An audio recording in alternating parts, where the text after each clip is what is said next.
Hello everyone, my name is Moji. You're watching a Bitcoin Bubble News channel. I'd like to know more about what made you interested in crypto. I know you have doubts for a while. In the end, what about crypto made you think there was something really valuable here? A computer nerd I've always been, right? I've always been interested in science. For that reason, whenever something like that came up, it was always my job as an investor in my business to learn more about it. So when crypto finally came along, I paid attention to Bitcoin in its early days.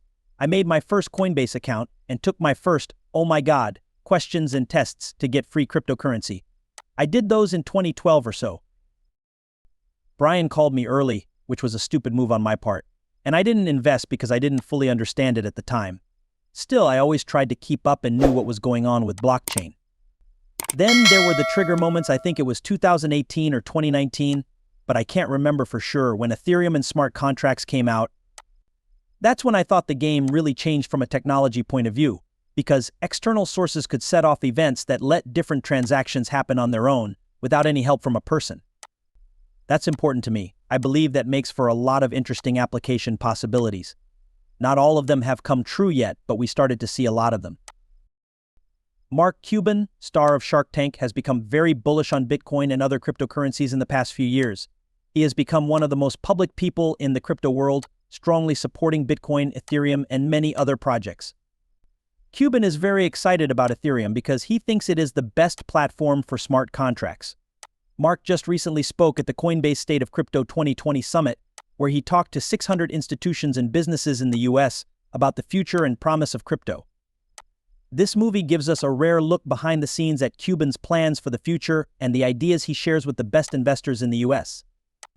Listen until the end to hear Cuban talk about why he is interested in blockchain technology and why he thinks companies that use smart contracts will be the big winners. There will be big unlocks, or the one that thrills you the most. I'm not sure what that is yet. The app has to be something that grandma wants to use. Look back to the early days of the iPhone and the App Store. I think the iPhone came out in 2007, but Instagram and Snapchat didn't come out until 2011 or 2012. And people weren't sure if Facebook was really just a web-based app. Could they get a cell phone? Crypto hasn't been used in a way that makes it commonplace yet. That's what's really missing today. They'll pay fees all the way down the chain if we can get everything set up.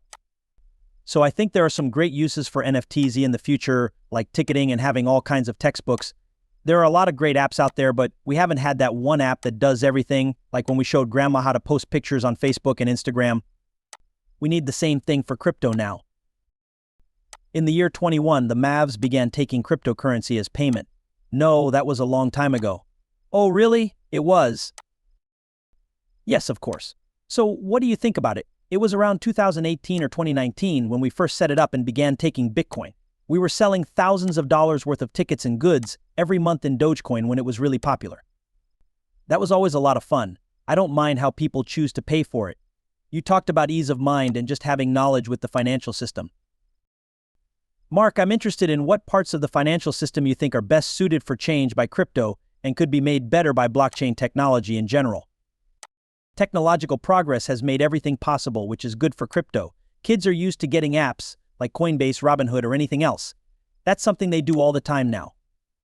That's a big reason why Gen Z and millennials are often much more comfortable with crypto than with banks. There are apps for banks, but the rules and regulations that banks have to follow just to share basic information and make transactions make it hard and expensive for people who that $10 in transaction fees over a day, a month, a week, or whatever comes up is a big deal. So much of the past of technology has been shown to you. You've seen good times and bad times. With that historical background in mind, I'm just wondering if you see any links between the last waves and the ones we're seeing now. Yes, all of them, right? I'm 25 years old, so please forgive me, so I've seen everything. Basically, that's how new technologies work, and you can see that in crypto. What makes crypto different is that as the apps become more common, there's a greater level of trust. And I think it shows how marketing and advertising are changing, whether it's for goods or politics. Community is something I talk about a lot on Shark Tank. Community is what makes crypto work. When you can buy something for $10 or $15 like Dogecoin, Shiba Inu, Bitcoin, Ethereum, or something else. When you go online or on social media, you say things like to the moon with your little dog, Rocket and Moon. The dream of being rich is what makes it different. But because everyone has the same goal, It makes the group stronger. That's what I think the SEC is missing. This is what people who don't know about crypto are losing. We can talk about the uses, benefits, and chances to get information that crypto can give us, the database, the safety features of blockchain, the difference between proof of work and proof of stake, and all that other stuff. At its heart, it's about friendship. The bigger problem is, yes, that the SEC makes it hard to make those apps work. I've been trying to tell the White House, as well as senators, governors, and reps, this. Gensler is fighting everyone because he thinks no one can do this. The problem isn't all the business owners trying to run their companies. I've been one of them. The registering process is what's wrong. The people in Singapore don't have this issue. Japan doesn't have this issue. Oh, I see. This doesn't happen anywhere else. This is a problem that only American Gary Gensler has. If he wants to be a politician, he's done. A lot of millennials from Gen Z and Gen X own a lot of cryptocurrency, so he could actually cost Joe Biden the election. Of course, not making it easy to sign up also helps all the fake coins appear. In the end, what you're talking about is letting people participate and giving everyone a chance to be a part of the future.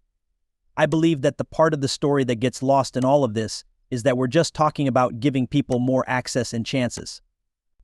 At least that's what this country has always been about. That's the other thing I've said too. I told them, okay, I've been doing this for a long time, and every technological innovation I've ever been a part of began here in the United States of America. Mark, more than 600 of the world's most important businesses and institutions are watching you right now. Which brings us to the last thing you'd like to say about crypto and the chance you see ahead.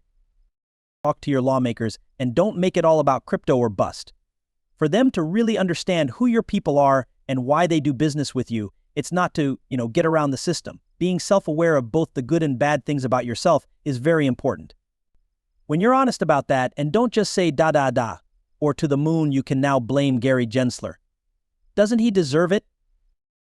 For the most part, though, everyone else doesn't get it. It needs to be explained in easy-to-understand language. For some, it's just a treasure that brings them together with other people in the community with very little money spent. In the case of others, it lets them join the banking system. For some, it's an app that makes their lives easier in some way, whether it's for insurance, buying tickets, or reading books. Put it in the context of other apps you're going up against to help them see that you're just trying to compete. We can use smart contracts to make things more open, useful, and possible if we can find the right uses for them. Yes, that could be done with a database program. Yes, but you won't have the same level of access that a blockchain does, right? It's a lot harder to make all of that public, publishable, and non-fungible with these other apps. To be honest, it's just a lottery ticket that lets you into your new favorite place to meet new people and hang out with your new friends. Then you have that dream in the back of your thoughts.